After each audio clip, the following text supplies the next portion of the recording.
పేరు కోటి అండి. రాజాం నియోజకవర్గ ఆటో యూనియన్ అధ్యక్షుల్ని. ఈరోజు ఆగస్టు 15 స్త్రీశక్తి పథకం ద్వారా ప్రభుత్వం ప్రవేశపెట్టింది.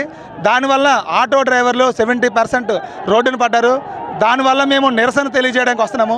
ఈ 10 రోజుల వ్యవధిలోనే ఆటో డ్రైవర్లు ఇంటికి రూపాయి కూడా తీసుకెళ్ళని పరిస్థితి వచ్చింది. మిగిలిన ఇయర్లన్నీ ఎలాగుంటాయో కూడా మాకు తెలియని పరిస్థితి వచ్చింది. అయితే మా ఆటో డ్రైవర్లు రోజు ఆవేదన చూసి, ఆక్రందన చూసి మేమందరం కలిపి ఎటువంటి పార్టీకి లోబడి కానీ ఎటువంటి వేరేలతో మాట్లాడడం కానీ కాకుండా మా ఆటో డ్రైవర్లు మాత్రమే స్వచ్ఛందంగా వచ్చి మా యొక్క బాధను తెలియజేయడం కోసం మాత్రమే ఈ నిరసన ర్యాలీ తెలియజేస్తున్నాము.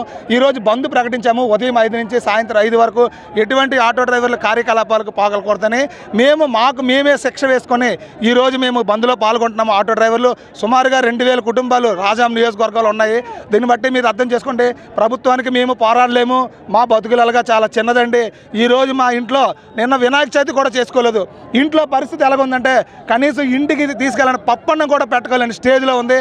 మా బ్రతుకులు దుర్బలమైన స్టేజ్లో ఉన్నాయి. కావున ప్రభుత్వానికి మేము వేడుకుంటుంది ఒకటే, అయ్యా మా ఆటో డ్రైవర్ల ఆవేదనని ఆక్రందనని మీరు తెలుసుకొని మేము మీకు ఎటువంటి డెడ్ లైన్ పెట్టకుండా మా యొక్క బతుకులు బాగా చేయాల్సిందిగా సవైన్యంగా మేము ఆటో డ్రైవర్ల తరఫున విన్నవించుకుంటున్నాం. మీడియా ద్వారా మీరు పెద్ద ఆయనకు తెలియజేసి మా బ్రతుకులు బాగా చేయాల్సిందిగా మా ఆటో డ్రైవర్ల తరఫున మీ అందరినీ కూడా అభ్యర్థిస్తున్నాం.